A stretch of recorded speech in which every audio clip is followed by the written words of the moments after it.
नमस्कार।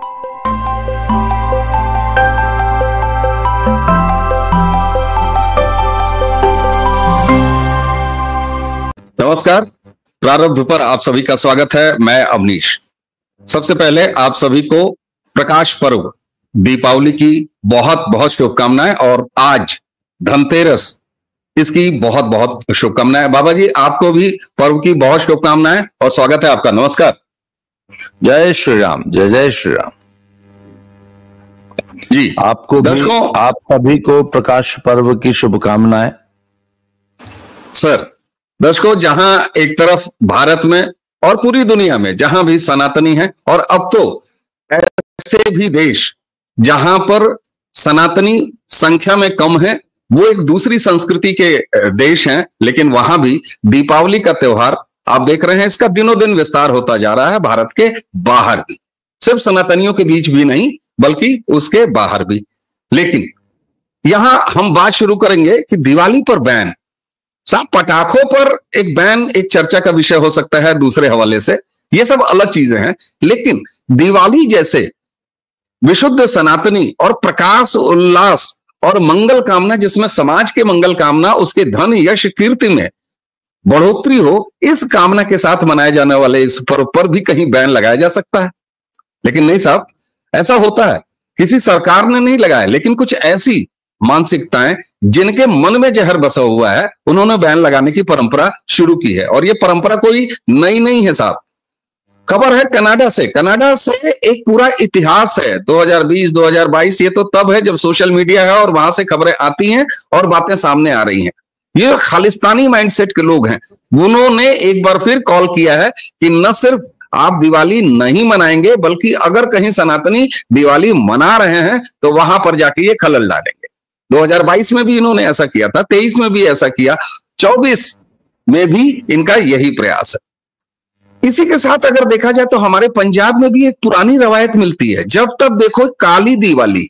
सर ये काली दिवाली क्या है जो पंजाब से सुनाई देती है? जरा दर्शकों के सामने इसको रखा जाए, उसके बाद हम कनाडा चलेंगे कि आखिर प्रकाश पर्व से ये क्या दिक्कत हो गई। और प्रकाश पर्व शब्द जब मैं कहता हूं तो हमारे गुरुओं, हमारे जो खालसा परंपरा है, उसमें प्रकाश पर्व का जिक्र आता है और हर भारतवासी, हर सनातनी उससे रोमांच से भर जाता है। प्रकाश पर्व में श्रद्धा रहती है, ऐसे में दीपावली से इतना जहर, ऐसा क्या है सर? सर ऐसा है कि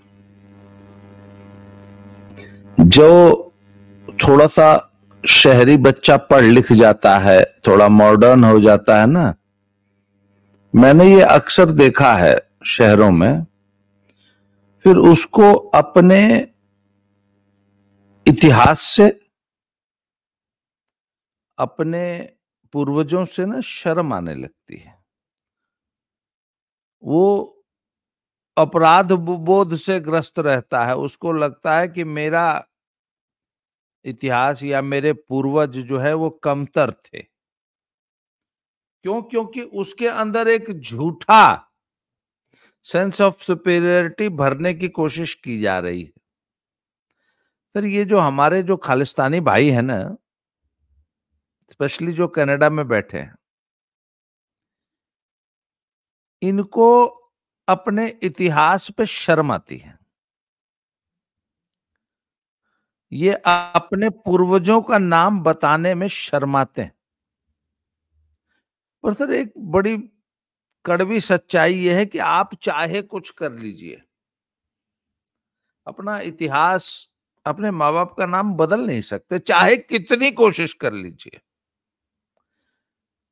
और सर जब आप ऐसी कोशिश करते हैं ना, तो उसमें आपकी ऊर्जा बहुत खर्च होती है।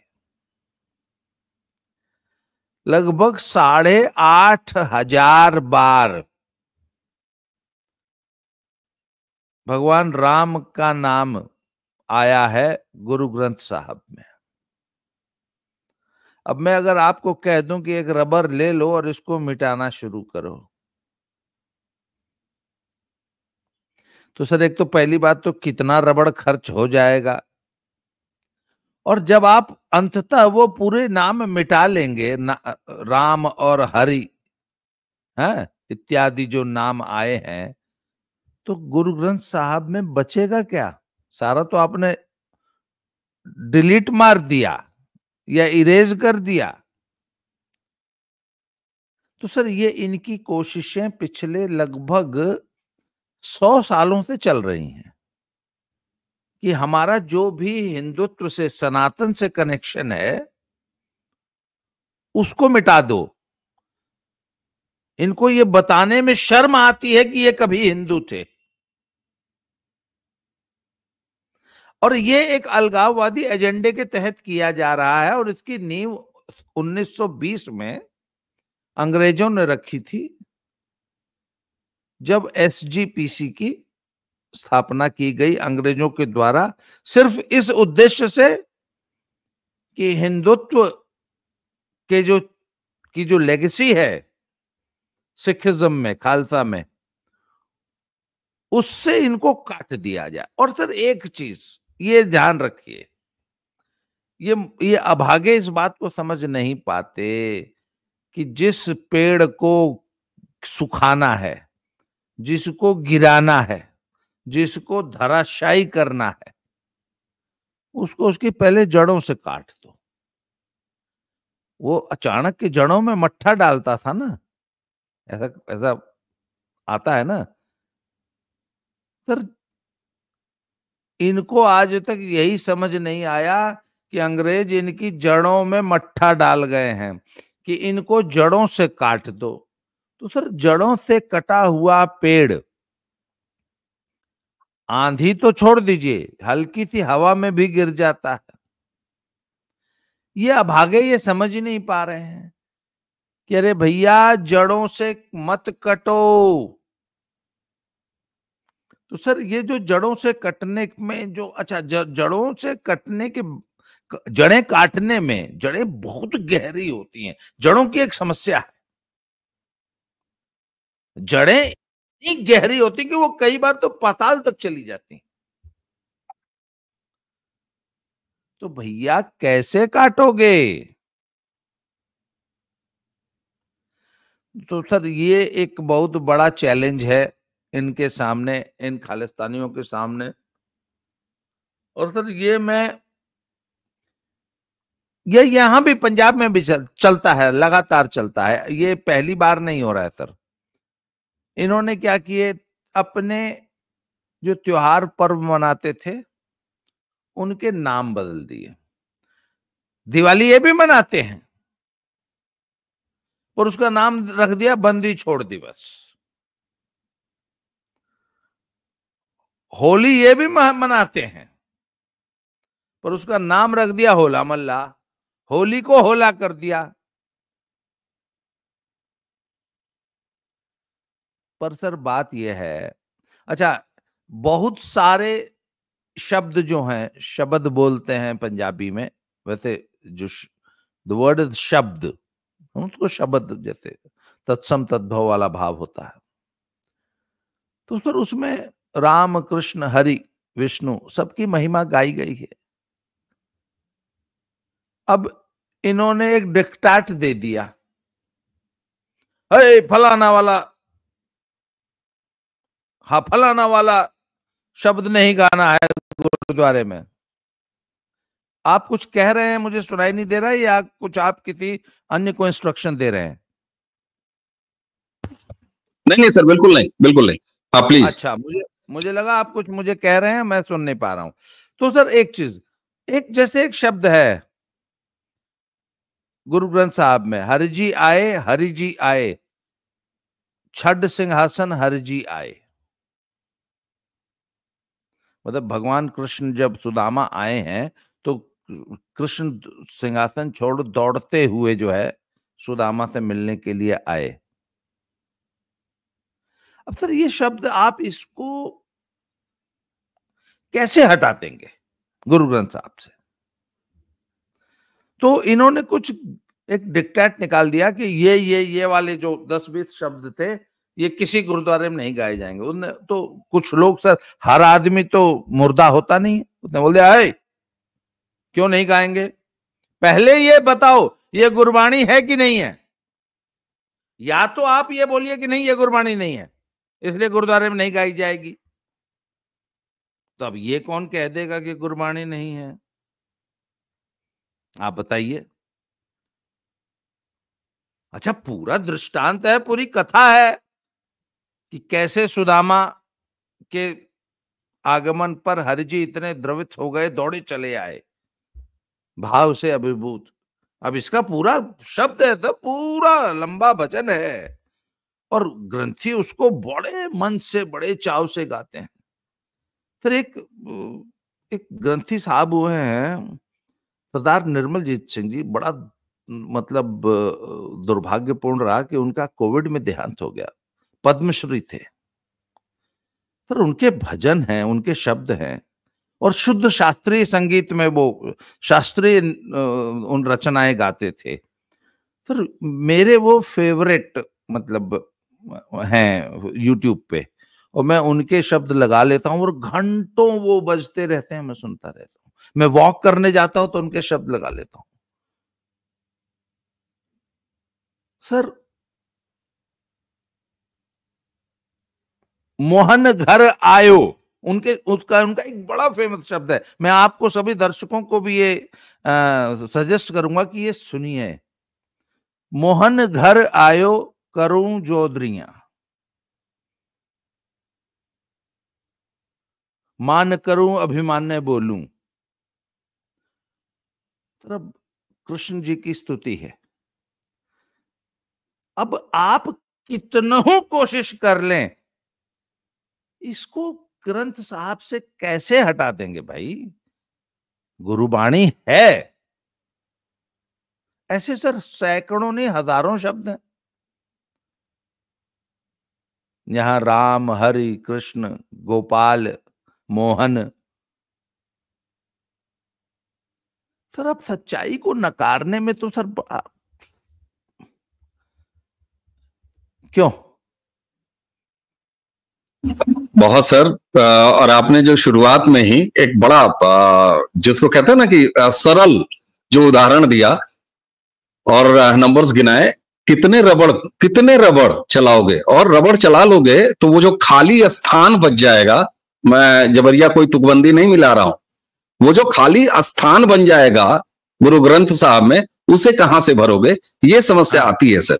लेकिन एक चीज आपने बड़ा महत्वपूर्ण, और जिस आपने गुरु शब्द का जिक्र किया है, हम दर्शकों के लिए अपने इसी वीडियो के डिस्क्रिप्शन में आपसे वो लिंक लेकर और उसको लगाएंगे, दर्शक जरूर सुने, ताकि देखिए नेगेटिविटी बोलने वाले दर्शकों बहुत हैं, जहर बोलने वाले बहुत हैं, लेकिन उन्हीं जहर को काटा है इसी देश की संस्कृति ने। अच्छा बाबा जी, जब आपने ये कहा कि साहब ये तो 1920 1918 से शुरू है इस तरह का जहर बोलने वाला, जब आजकल ये बातें हो रही हैं तो बहुत सारी, देखिए जो यंगस्टर्स हैं जिनको नहीं पता है, हम आप उस पीढ़ी से आते हैं जिन्होंने 80 के लेट 80s वाला जो आतंकवाद का दौर था पंजाब का, उसको देखा है। मैं उन दिनों आज के उत्तराखंड में रहा करता था और तब मैं वहां पढ़ाई करता था। वहां भी एक बड़ी आबादी है और उस बेल्ट ने भी, चाहे वो पूरा जो उत्तराखंड का तराई बेल्ट है, किच्छा, उधम सिंह नगर आज जो है, तब रुद्रपुर हुआ करता था, काशीपुर, खटीमा, जसपुर, गदरपुर, बाजपुर, इन सारे इलाकों ने वो दौर देखा है और वो हिंसा का दौर भी देखा है।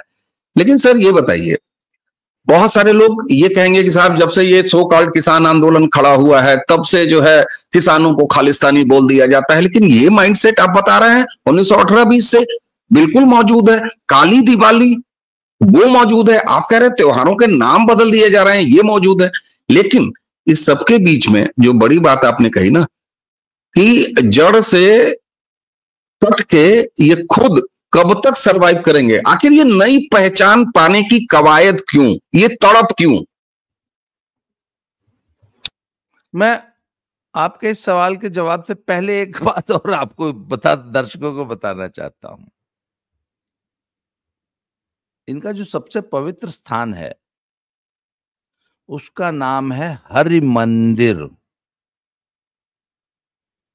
अंग्रेजों ने कर दिया गोल्डन टेम्पल, स्वर्ण मंदिर। अंग्रेजी में हो गया गोल्डन टेम्पल। हरमंदिर साहब मुझे याद है सर, 80 के दशक में जो बूढ़े बुजुर्ग होते थे सरदार जी लोग, मुझे अच्छी तरह याद है, हरमंदिर साहब बोलते थे सर, हरमंदिर साहब, प्रोनाउंशिएट करते थे। अभी भी वही बोला जाता है। तो सर इन अलगाववादियों ने, इन इतिहास मिटाने वालों ने जो रबड़ लेके बैठे हैं, इन्होंने लाख जोर लगा लिया, पर उस हरि मंदिर को वो हरि गुरुद्वारा नहीं कर पाए। इनको सबसे अच्छा, मैं एक बार, मुझे याद है एक वीडियो में देख रहा था, उसमें कुछ बिहार से कुछ महिलाएं हरमंदिर साहब में दर्शन करने आई हुई थी, और मैं तो कहता हूं कि सर आज भी हरमंदिर साहब में सिखों से ज्यादा हिंदू जाते हैं दर्शन करने। और सिर्फ हरमंदिर साहब में नहीं, सभी गुरुद्वारों में आप हेड काउंट कर लीजिएगा, दुनिया के सभी गुरुद्वारों में। तो सर बात ये, अच्छा आप कहेंगे अब कुछ लोग जो हमारे में भी तो अतिवादी है ना, बोला क्यों जाते हो? अरे भैया, एक आदमी गलती कर रहा है, तुम थोड़ी ना करोगे। वह तो तुमको काटना ही चाहता है अपने में से, तुम क्या कट रहे हो? अच्छा एक मिनट, हमारे मंदिर पे किसी ने कब्जा कर लिया तो हम क्यों छोड़ दें, बल्कि हम तो दुगना जाएंगे। सर 1920 तक हरिमंदिर साहब में देवी प्रतिमाएं रखी थी, और ये आपका जितना भी निहंग समाज है ना, ये देवी का उपासक है, और आज भी है, आज भी। इनके सभी ग्रंथ उठा के देख लीजिए। गुरु गोविंद सिंह जी देवी के उपासक थे, और बड़े पक्के उपासक थे। तो इस 1920 में जब ये अलगाववादी षड्यंत्र शुरू हुआ, तो देवी की प्रतिमाएं मंदिर से निकाल के परिसर से बाहर रख दी गई थीं।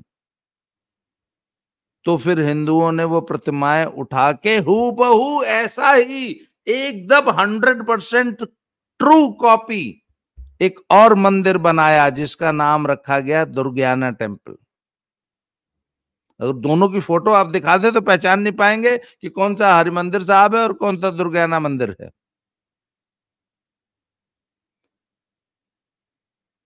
तो भैया 1920 तक वहां देवी प्रतिमाओं का पूजन होता था, साथ में गुरु ग्रंथ साहब भी शोभायमान थे, प्रकाशमान थे।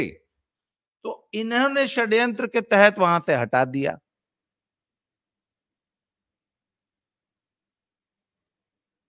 पर सर वही बात है, कहां तक मिटाओगे, कहां तक मिटाओगे? अपनी हिस्ट्री को डिलीट कर देना सर इतना आसान नहीं होता जी। सर 2 लाइनें मुझे याद आ रही है कि लगा के देख ले जो भी हिसाब आता हो, लगा के देख ले जो भी हिसाब आता हो, मुझे घटा के तो गिनती में रह नहीं सकता। तो मुझे लगता है कि मूल को अगर ये भूल जाएंगे तो फिर ये खुद कहां जाएंगे। मैं फिर वही दर्शकों से सामने एक समझ ये बनानी बड़ी जरूरी है कि सर आखिर ये पहचान अलग करने का या पहचान भुलाने का, अपने मूल को मिटाने का, अपनी गर्भनाल को काटने का ये कारण क्या है, इसके पीछे सोच क्या है? क्योंकि अभिसंख्य नहीं है लेकिन मुट्ठी भर है ना सर। और आपने ही एक चर्चा में मुझसे कहा था, बिल्कुल मुट्ठी भर नहीं है। जब वो 2.5 सांसदों को जिता के संसद भेज देते हैं तो वो मुट्ठी भर नहीं है। जब वो आप हमारे पंजाब से लेके कनाडा तक हिंदू सनातन त्योहारों में विघ्न डालते हैं तो वो मुट्ठी भर नहीं है। और अगर हम इन्हें एड्रेस नहीं करेंगे तो ये मुट्ठियां बड़ी होती जाएंगी सर, और ये समाज के लिए घातक है। मैं फिर वही जानना चाहूंगा अपने तमाम दर्शकों की तरफ से आपसे कि आखिर ये चुल्ल क्यों मची हुई है? 1920 से ही मची हुई हो, 100-150 साल से मची हो, लेकिन ये चुल्ल क्यों? सर थोड़ा समय लगेगा, ये बड़ा बड़ा जटिल और बड़ा गहरा प्रश्न पूछ लिया आपने। नहीं बिल्कुल सर, संभव नहीं हो पाएगा। बिल्कुल सर, नहीं कोई बात नहीं। आप सनातन की जो सबसे अच्छी बात रही ना, सनातन इज एवर इवॉल्विंग। हमेशा सनातन हमारे रक्त की तरह है, हमेशा नया बनता रहता है। पुराना रक्त बॉडी डिस्कार्ड कर देती है, नया बनाती रहती है। अभी आप 1 यूनिट खून दान करके आइए, विद इन 8 आवर्स उतना खून बॉडी नया बना लेती है। हिंदुत्व ठीक ऐसा ही है। और हिंदुत्व ने कभी एक इष्ट आराध्य देव, एक पूजा पद्धति और किसी एक पवित्र पुस्तक पर फोकस नहीं किया। हिंदुत्व ने अपने अनुयायियों को ये स्वतंत्रता दी कि चाहे जो पूजा पद्धति अपनाओ, चाहे जो देवी देवता पूजो, 33 कोटि है, अगर उससे पेट ना भरे तो एक आठ नया बना लो, बेशक चांद में आप पूज लो। और पूजा पद्धति जो वर्तमान में है, अगर उनसे पेट न भरे तो नई बनाओ यार। शीर्षासन लगा के पूजा करो भाई, कोई मनाही है ये नहीं है। और इतने ग्रंथ हैं, अगर न पसंद आए तो नया लिखो यार, कौन मना किया। और सबसे बड़ी बात, सवाल पूछो, तर्क करो, शंका करो, आलोचना करो, मन करे तो गरियाओ। सिर्फ आलोचना मत करो, शास्त्रार्थ करो, सवाल पूछो, जवाब दो, शंका करो, और मन करे तो गरियाओ। हमें बुरा नहीं लगेगा, बल्कि हम तो वेलकम करेंगे। तो सर, जब इतनी आजादी दे दी गई तो लोग तो बड़े इनोवेटिव होते हैं, तो लोगों ने नित नए नए विचार, नई शंकाएं, नए तर्क, नए समाधान पे विचार काम करना शुरू किया। तो सर, कितनी नई धाराएं निकली हिंदुत्व से। सबसे बड़ी बौद्ध धर्म, जैन मत, और इसके अलावा हजारों, एक आध दो ठो नहीं। पर सर, सबका क्या हुआ? एक समय था ना कि भारत देश में हिंदुत्व से निकला बौद्ध धर्म जहां जहां मनुष्यता थी, जहां मनुष्यता वहां तक फैल गया था, पूरी दुनिया में फैल गया, जहां जा पाए वहां तक फैला दिए। फिर अंत में क्या हुआ? हिंदुत्व से एक धारा निकली थी जो वापस हिंदुत्व में ही समा गई कि नहीं समा गई? आज आप किसी जैनी से पूछ लीजिए, सरकार ने बेशक अलग अल्पसंख्यक दर्जा दे दिया है, पर आप किसी जैनी से पूछ लीजिए, आपका सिर तोड़ देगा। गए खबरदार, हिंदू हैं, तुमसे कट्टर हिंदू हैं, खबरदार, जो हमको अल्पसंख्यक या अलग कहा, हिंदुत्व अलग कहा तो हिंदू हैं। जितने बौद्ध थे आज क्या हैं? हिंदू हैं। तो सर, हिंदुत्व से जो भी शाखा निकली वो वापस हिंदुत्व में समा गई। आज नहीं तो कल समा गई, 100 साल में समा गई, नहीं तो 1000 साल में समा गई, नहीं तो 10,000 साल में समा जाएगी।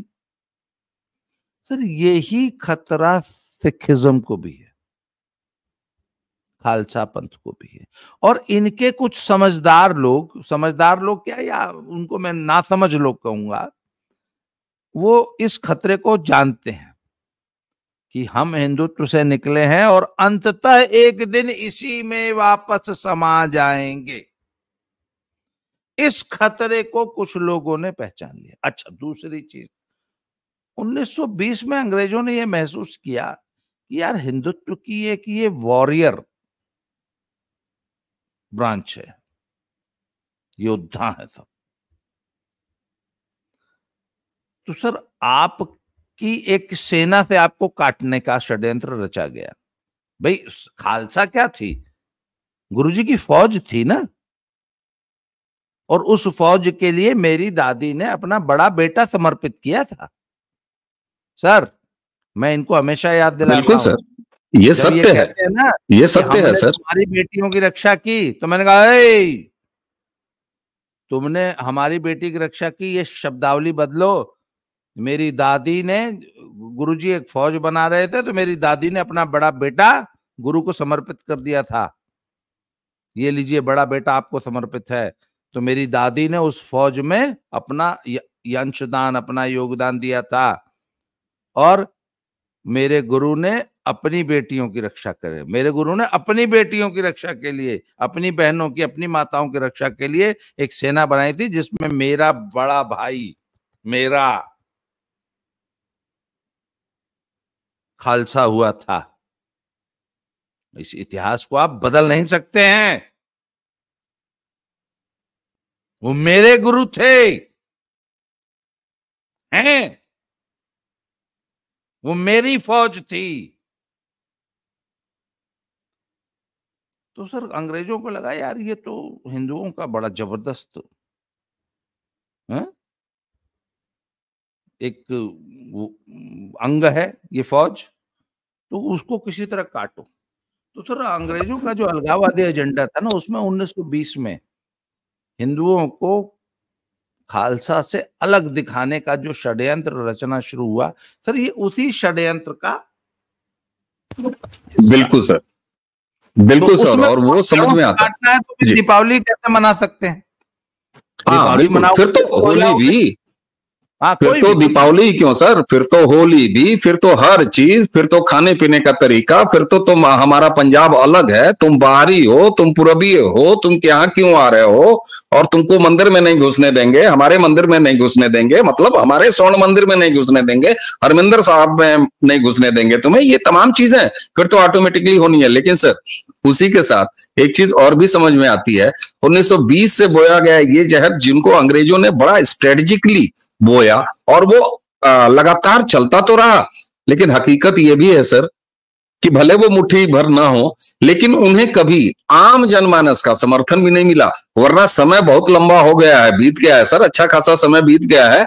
इस चीज को, इस आंदोलन को, इस नफरत को एक दूसरा मुकाम हासिल कर लेना चाहिए। लेकिन हकीकत यही है दर्शकों कि ये आज भी मारे मारे फिर रहे हैं। जब मैं मारा मारा कह रहा हूं तो किसी अन्नू पन्नू टन्नू नाम के व्यक्ति को ये देश छोड़ के एक बंद कमरे से बैठ के वीडियो बनाना पड़ता है। हत्याएं हुई हैं, हिंसक भी रहा है, लेकिन कभी भी इसे पूरे समाज का समर्थन नहीं मिला, अपने ही समाज का समर्थन नहीं मिला। और शायद यही वजह है कि अभी भी बहुमत, क्योंकि हम लोकतांत्रिक परंपरा वाले देश है ना, तो हमारे यहाँ जिसने वोट ज्यादा पाया वो जीत गया, इसीलिए सनातन अभी भी जीत रहा है। और निश्चित रूप से यहाँ हार जीत की बात नहीं है, एक व्यक्ति, एक धड़ा जो खुद को, यानी कहते हैं ना, आपने बाबा जी कहा कि अपने वल्दियत कहां बदली जा सकती है सर, बाप का नाम कैसे बदला जा सकता है सर? अरे वल्दियत तो अमर त्यागी नहीं बदल पा रहे हैं त्यागी लगा के, तो आप कहां से बदल पाएंगे जनाब? इसीलिए दर्शकों मैं ये भी कहता हूं कि भारत में कोई मुसलमान नहीं रहता। बाबा जी मैं स्पष्ट कहता हूं, इस पर लंबी बात होगी, तर्कों के साथ बात होगी आपके साथ। भारत में कोई मुसलमान नहीं रहता, एक भी मुसलमान नहीं है। भारत में जो भी है वो कन्वर्टेड हिंदू रहते हैं, भारत में कोई मुसलमान नहीं रहता साहब। ये सच है, ये हकीकत है। इसे जितनी जल्दी मान लेंगे समस्या खत्म हो जाएगी। चक्कर क्या है कि हमारे भाईजान लोग भी अरबी ज्यादा खाते हैं, जबकि उनको खानी चाहिए भारतीय भिंडी, लेकिन वो खाते हैं अरबी। अरबी खाना जिस दिन छोड़ देंगे उस दिन इंडोनेशिया हो जाएंगे। सर आपने हमें समय दिया, एक बार फिर काली दीपावली छोड़ो, दीपावली पर विघ्न डालना छोड़ो। हम धनतेरस की बधाई आपको देते रहेंगे, छोटी दीपावली के दिन कल फिर आपको बधाई देंगे, और परसों आपके साथ मिलकर पटाखे बजाएंगे। और आप जो सनातन को मिटाने जैसी कोई बात अगर सोचते हो, उनमें बम रखा जाएगा, और वो संस्कार के बम के जो पलीता होता है ना, उसको करोड़ों सनातनी इसी तरह बजाते रहेंगे। बाबा जी आपने हमें समय दिया, एक बार फिर आपको प्रकाश पर्व की बहुत बहुत बधाई। दर्शकों मंगल कामना, आप धनतेरस मनाइए, और हमारी तरफ से, हमारे और बाबा की तरफ से, दोनों की तरफ से बधाइयां स्वीकार कीजिए। नमस्कार, प्रणाम, जय जय श्री राम।